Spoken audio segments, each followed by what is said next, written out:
안녕하세요. 저는 올해 45살 된 아주마입니다. 저에겐 마음으로 낳은 세상 착하고 마음씨 고운 이제 갓 성인이 된 딸아이가 하나 있어요. 저희 모녀가 어떻게 만나는지 알려드릴게요. 전 어릴 때부터 사랑을 정말 부족함 없이 많이 받으면서 자랐어요. 집안에 딸이 귀해서 할아버지 할머니도 유난히 절 예뻐하시기도 했고, 그 당시 마을에 아이들이 없어서 그랬는지 제가 어릴 때 다들 저만 보면 항상 곶감이나 식혜를 손에 쥐어주셨어요. 그렇게 저는 어릴 때부터 부모님이나 할머니, 할아버지, 심지어 마을 어르신들에게도 예쁨을 많이 받으면서 컸죠. 그래서 전 어른들을 굉장히 좋아했고 사교성 좋은 사람으로 컸어요. 항상 나눠 먹는 게 도리인 줄 알고 받은 게 있으면 당연히 주는 게 있어야 하고, 남들이 꼭 저에게 그러라는 건 아니었지만 저는 꼭 그렇게 해야 했죠. 그렇게 마을에서 예쁨을 받으면서 그나 도시로 나가 일을 시작할 때도 윗분들에게 예쁨을 받는 법을 알고 있어서 정말 잘했었죠. 그러다 거기에 정말 어리버리한 남자가 하나 들어왔는데, 처음에 전 그 남자 보면서 사람이 어쩜 저리 어리버리하나 했었죠. 어떤 날은 회사 과장님이 그분한테 서류를 팩스로 보내라고 했는데 그분이 그 앞에서 우물쭈물하는 거예요. 근데 그걸 보고는 과장님이 "아니, 팩스 보내라고 이 사람아, 저번에도 알려줬잖아" 하며 가슴을 쿵쿵 치시더라고요. 전 그걸 보면서 저건 어리버리한 게 아니고 그냥 어디가 약간 모자란 건가 했어요. 그리고 웬만하면 친하게 지내지 말자 생각했었죠. 그렇게 그 사람과는 거리를 두고 지내고 있는데 어느 날 일하던 곳에서 화재가 났습니다. 전 안쪽에서 일하고 있어서 화재가 났는지도 모르고 있었죠. 그런데 제가 일하는 사무실에 검은 연기가 조금씩 들어오기 시작하더라고요. 전 당황해서 문을 열고 나가려는데 문이 열리지 않았습니다. 살려달라고 아무리 외쳐도 밖에는 인기척도 들리지 않았고, 전 울면서 "여기 사람 있다고, 누구 있으면 제발 살려달라고" 소리쳤어요. 그렇게 크게 소리쳤는데도 밖에서는 화재 연기와 사람들 비명과 대피하는 소리 때문에 제 목소리가 들리지 않았나 봐요. 바닥에 주저앉아서 "난 이렇게 죽는 건가" 하고 있었죠.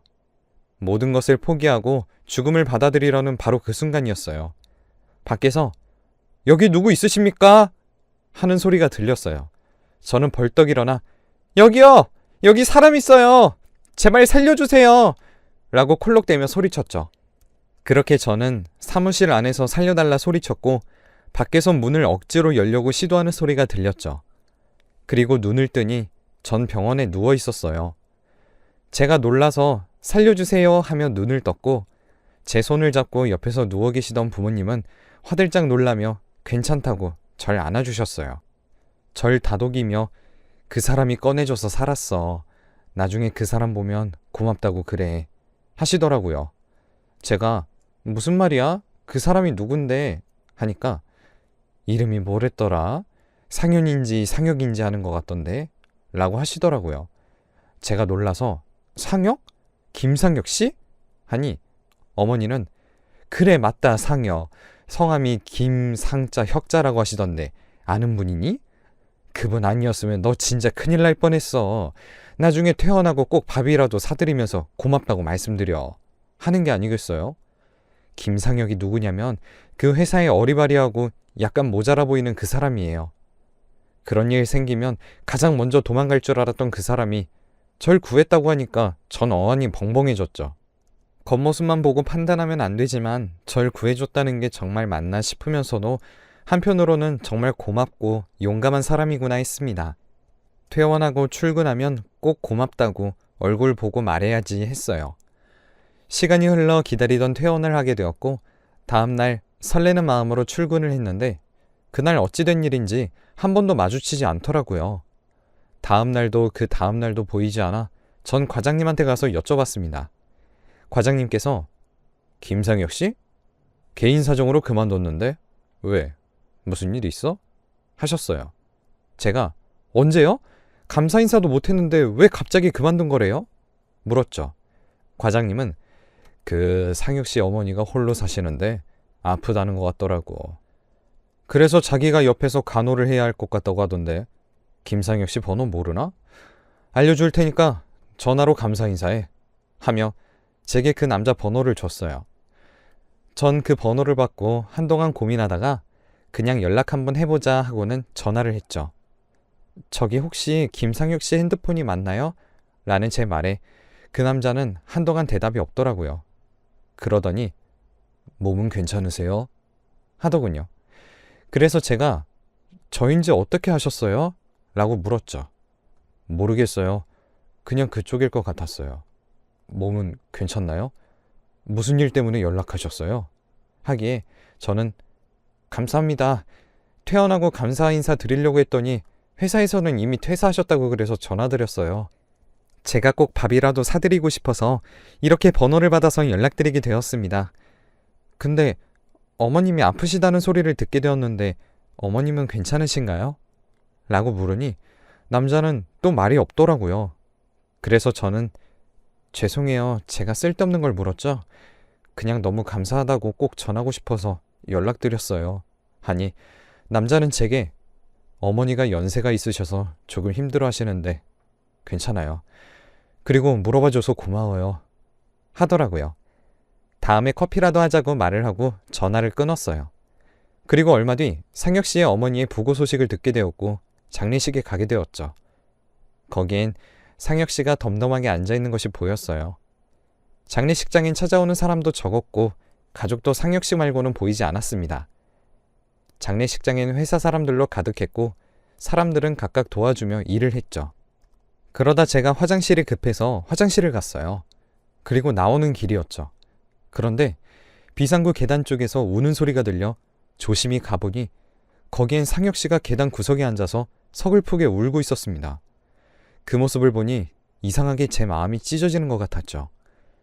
조문을 끝내고 다들 하나둘씩 자리를 떠날 때 전 혼자 울고 있던 모습이 자꾸 생각나서 자리를 뜰 수 없었습니다. 그래서 그날 상혁 씨가 구해주신 거 이렇게 갚게 해달라고 하고는 상이 끝날 때까지 상혁 씨 옆에 같이 있어 주었어요. 그렇게 어머니를 편히 보내드렸어요. 얼마 뒤에 상혁 씨에게 연락이 왔습니다. 고맙습니다. 덕분에 잘 보내드릴 수 있었어요. 저 혼자라면 못 보내드렸을 것 같은데 누군가 곁에 있다는 게 그렇게 힘이 되는 줄 몰랐어요. 정말 감사해요. 다음에 괜찮으시면 식사 대접하고 싶은데 괜찮으신가요? 라고 말이죠. 저는 상혁 씨만 괜찮다 하면 오늘 저녁 같이 먹고 싶은데 어때요? 하니 웃으면서 좋다고 하더군요. 그래서 그날 저는 상혁 씨와 식사를 했고 그렇게 몇 번의 만남 뒤 저희는 연인으로 발전하게 되었어요. 저희는 서로 정말 의지하면서 잘 만났고 어리바리한 줄 알았던 그 사람은 알고 보니 낯을 너무 가려서 그렇게 보였던 거더라고요. 심성도 너무 착하고 다정한 이 남자를 보니 놓치면 안 될 것 같아서 전 부모님에게 먼저 말씀드린 뒤 허락을 받고 나서 결혼하자고 먼저 말했죠. 상혁 씨는 제게 웃으며 조금만 기다려주면 제가 멋지게 청혼하려 했는데 제가 한 발 늦었네요. 그래도 정말 고마워요. 나처럼 가진 것도 없는 사람 좋아해줘서. 라고 제 청혼을 받아주셨습니다. 그렇게 저희는 작게 결혼식을 올렸고 결혼한 지 3년 만에 아이를 가졌어요. 어렵게 얻은 소중한 아이가 태어나고 어렵게 태어난 만큼 남편은 딸을 매일 금이야 오기야 하며 물고 빨며 매일 안고 살았어요. 자꾸 안아주면 버릇 나빠진다고 그러지 말라고 그러면 우리 공주님 다리 아플까봐 그러지 하며 항상 아이를 안고 다녔어요. 딸은 완전 공주 대접 받으면서 컸죠. 그러다 보니 딸은 아빠가 무조건 자기 편으로 알고 아빠에게 투정이 많은 아이로 컸어요. 그래도 아이 아빠는 괜찮다며 예뻐만 했죠. 딸이 5살이 되던 날 바다에 가고 싶다는 말 한마디에 남편은 아이 옷을 입히고 얼른 바다 보러 가자 했어요. 그날 저는 몸이 좋지 않았는데 딸이 가자고 하도 투정을 부려서 셋이서 처음 바다 보러 가는 날이었죠. 저는 멀미가 나서 남편에게 말해서 갓길에 차를 세우고 내렸고 다급히 내려 구석으로 가서 구토를 했죠. 그렇게 개워낼 만큼 개워내고 몸을 일으키는데 다시 헛구역질이 나오더라고요. 남편은 저 멀리서 제게 괜찮아? 물었고 저는 손으로 괜찮다는 사인을 보냈어요. 그런데 바로 그 순간 남편의 자동차 뒤로 빠른 속도로 달려오던 덤프트럭이 순식간에 남편 차를 들이받았고 그 뒤를 따라오던 차들도 차례차례 저희 차를 들이받았습니다. 순식간에 아수라장이 되었죠. 저는 놀라서 뛰어 올라갔어요. 그런데 경사가 있어서 빨리 올라가지 못하고 넘어지면서 겨우 올라가 남편을 부르며 찾는데 남편이 보이지 않았어요. 급하게 딸도 찾는데 저 앞에 저희 차가 보이더군요. 그래서 힘껏 달려가는데 달려가다 그 자리에서 멈춰서 더는 갈 수가 없었어요. 왜냐면 차 앞부분은 괜찮아 보였는데 뒷부분은 형체를 알아보기 힘들 정도였거든요. 멈춘 자리에서 몸을 떨면서 눈물을 훔치다 울며 천천히 차로 다가갔어요. 제발 아니길 바라며 천천히 다가갔어요. 도로는 비명으로 가득 찼고 저는 차로 가까이 다가가 딸이 살아있길 바랬어요. 가까이 가보니 아이가 살아있을 가능성은 적어 보였습니다. 혼자서 미친 사람 마냥 울면서 차 뒷부분을 잡아당기며 소리쳤어요. 도와달라고, 아이가 타고 있다고. 그걸 듣고 거기 있었던 사람들이 몰려왔고 사람들이 같이 아이를 구하기 위해 힘을 썼지만 어림도 없었죠. 조금 있으니 구급차랑 경찰차, 소방차가 도착하고 구급대원들이 분주하게 움직였어요. 제가 울며 제발 딸을 살려달라, 그리고 남편을 찾아달라 말하니 저에게 진정하라고 말할 뿐이었어요. 그날 구급대원들이 차 뒤를 개방하고는 찾았습니다! 라고 하더군요. 제가 그 소리에 미친 사람처럼 뛰어가니 갑자기 구급대원들이 막아섰죠. 제가 뭐 하는 거냐고 이거 놓으라고 발악했더니 절 잡고 가면 안 된다고 하더군요.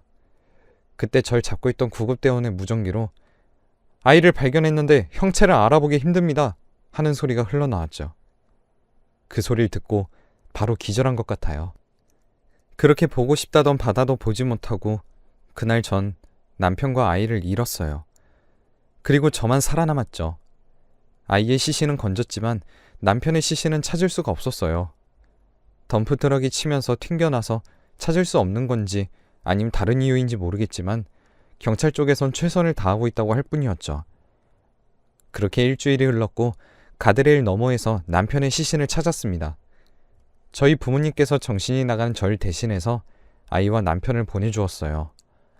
저희 부모님은 남편과 아이의 장례식장에서 너무 울다 혼절하시고 저는 미친 사람 마냥 넋을 놓았어요. 그렇게 아이와 남편을 한순간에 잃으니 한동안은 집에서만 생활했습니다. 집은 아이와 남편을 잃기 전 상태에 머물렀고 누군가 초인종을 누르면 남편이 살아 돌아왔나 해서 뛰어나가 문을 열었죠. 문을 열고 아니란 걸 알고 실망하기를 반복하던 어느 날 집에 엄마가 찾아왔어요. 너 언제까지 이렇게 딸이랑 김서방 붙들고 살 거야? 산 사람은 살아야지 이거사. 너 이러고 있는 거 알면 김서방이 좋아할 것 같아? 네 딸은 엄마가 이러고 있는 거 알면 그 어린 게 얼마나 마음 아프겠어. 너도 슬픈 거 다 알지. 그리고 너도 이러다 잘못될까 내가 너무 불안해. 제발 이제 너도 살아. 하는데 그 말을 듣고는 엄마에게 정말 미안해졌어요. 그렇게 사고가 나고 남편과 아이를 놔주지 못했던 게 벌써 7년 정도 되었더군요.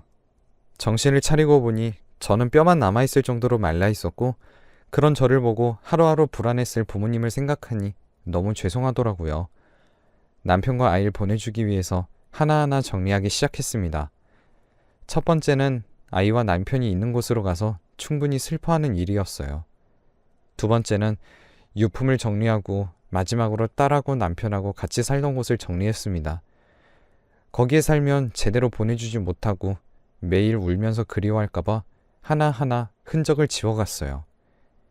그렇게 지워가며 저는 살아가기 시작했습니다. 이사도 하고 거기서 새롭게 시작했죠. 일도 다시 시작하고 날마다 바쁘다 보니 슬퍼하고 우울해할 시간이 줄었어요. 그렇게 아이와 남편을 놓아주고 일을 시작한 지 5년이 되었을 때 한 아이를 만났어요. 제가 일하는 곳이 집 근처 식당이었는데 거기에 항상 비슷한 시간에 오는 여자아이가 하나 있었어요. 항상 그 여자애는 식당에 오면 꼭 뭐 잘못한 사람처럼 고개를 푹 숙이고 밥을 황급히 먹고 갔어요. 그러다가 어느 날은 식당 안으로 들어오지 않고 밖에서 서성이다 가는 날도 있었죠. 처음엔 이상하다, 왜 오늘은 그냥 가지? 했는데 시간이 지날수록 식당에 오는 횟수도 줄어들더군요. 그렇게 그 아이가 신경 쓰이기 시작했어요. 제 딸이 그때 사고 안 나고 컸으면 딱 지금 그 여자애만 했거든요. 그래서 눈에 밟혔던 것 같아요. 그렇게 며칠이 지났을까요? 어느 날 아이가 식당에 왔는데 누가 봐도 맞고 온 것 같았죠. 그래서 아이에게 너 오늘 꼴이 왜 이러니? 무슨 일이 있었어? 응? 아줌마한테 말해봐. 요즘 잘 오지도 않던데. 지금 이거랑 관련이 있는 거니?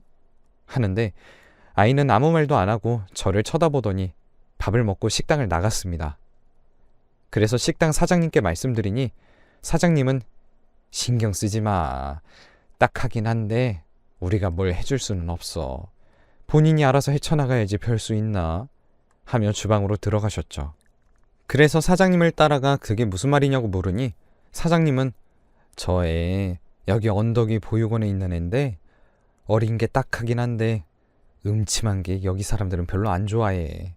애가 무슨 생각인지도 잘 모르겠고 그리고 저 애 무슨 귀신 들렸다는 소리도 있던데 자기도 잘해줄 생각하지 마 하더군요. 그래서 조금 알아보니 5살의 부모에게 버려졌고 그 후 말도 안 하고 저렇게 음침하게 산다고 하더라고요. 근데 저는 그 아이를 외면할 수 없었어요. 왜냐면 자꾸 그 아이 얼굴에 저희 딸아이가 겹쳐 보였거든요. 외면할 수가 없었죠. 그래서 저는 그 아이를 계속 주시했고 말을 걸며 다가가 친해졌어요.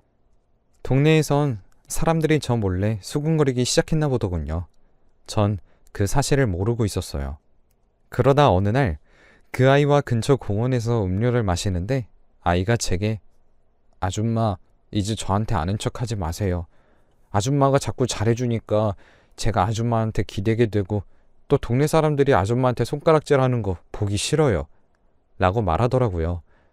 제가 아줌마가 얘기했었나? 아줌마한테는 참 다정한 남편하고 눈에 넣어도 안 아플 예쁜 딸이 있었다고. 근데 한 12년 전에 사고로 죽었어. 같이 바다 보러 가던 날이었는데 나만 살고 다 죽었어.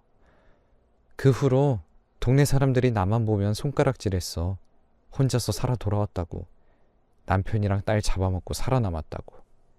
그래서 그 2사람한테 미안해. 나만 살아서. 하니 아이는 깜짝 놀라더군요. 그러면서 아줌마라도 살아서 다행인 거죠. 딸이랑 아저씨는 유감이지만 그래도 아줌마라도 살아서 그 2사람은 다행이라고 생각할 거예요. 하며 절 위로했습니다. 그런 아이의 머리를 쓰다듬으며 고마워. 근데 아줌마가 하고 싶은 말은 아줌마는 괜찮다고 누가 손가락질해도 아줌마는 한번 겪어봐서 남들이 손가락질하고 욕해도 괜찮다고 말하고 싶은 거야. 너만 아줌마 안 불편하면 그걸로 괜찮아. 아줌만 널 보면 죽은 딸이 생각날 때가 있거든. 살아있으면 딱 너 나이야. 그래서 그런지 네가 자꾸 눈에 밟히네. 그런 내가 불편하니? 모르니 아이는 잠시 말을 주춤하다가 그게 아니고요. 제가 처음으로 진짜 사랑을 받아보니까 너무 좋은데 저 때문에 다른 사람이 상처받으면 안 되잖아요. 하더군요.